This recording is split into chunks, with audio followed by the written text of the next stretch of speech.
বৃহস্পতিবাৰে সন্ধিয়া 3:30 সমগ্ৰ ৰাজ্যৰ লগত সংগতি ৰাখি ডিফুৰ লাংকুং হাবে মেমৰিয়েল টাউন হলত কাৰ্বি আংলং জিলা প্ৰশাসনৰ উদ্যোগত কেন্দ্ৰীয়ভাৱে বিষ্ণু ৰাভা দিৱস উদযাপন কৰা হয়। কাৰ্যসূচী অনুসৰি প্ৰথমতে বন্তি প্ৰজ্বলন কৰাৰ পিছত কাৰ্যসূচীৰ শুভ উদ্বোধন কৰে কাৰ্বি কালচাৰেল ছ'চাইটিৰ সভাপতি চন্দ্ৰ সিং ক্ৰয়। কাৰ্বি আংলং জিলা প্ৰশাসনৰ জ্যেষ্ঠ সহায়ক অজন্তা সাৰংছাৰ পৰিচালনাত অনুষ্ঠিত হোৱা বিষ্ণু ৰাভা দিৱসৰ কাৰ্যসূচীত সাংস্কৃতিক মহাসংগ্ৰাম প্ৰতিযোগিতাত পুৰস্কাৰ লাভ কৰা বিজেতাসকলে ৰাভা সংগীত পৰিৱেশন কৰে। ইয়াৰ উপৰি সন্মানীয় অতিথি হিচাপে উপস্থিত থকা কাৰ্বি আংলং স্বায়ত্তশাসিত পৰিষদৰ প্ৰভাত চন্দ্ৰ তাৰোৱে ৰাভা সংগীত পৰিৱেশন কৰি দৰ্শকক আপ্লুত কৰে।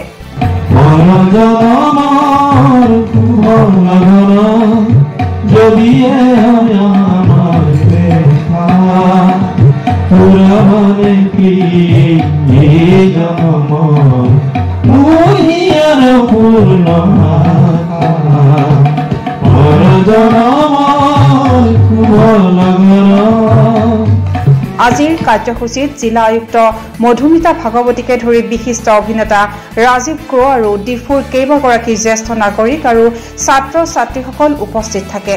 ইয়াৰ পিছতে সন্ধিয়াৰ পৰা তেজপুৰত অসম চৰকাৰৰ উদ্যোগত কেন্দ্ৰীয়ভাৱে উদযাপিত ৰাভা দিৱসৰ লাইভ সম্প্ৰচাৰ কৰা হয়।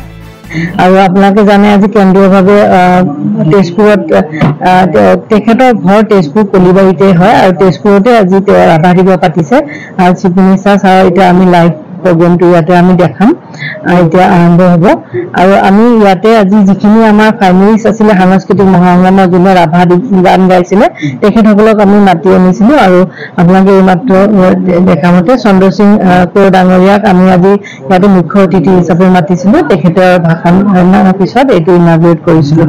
ডিফুৰ পৰা ছাইদুল ইছলামৰ ৰিপৰ্ট, আছাম টাইমছ পোষ্ট।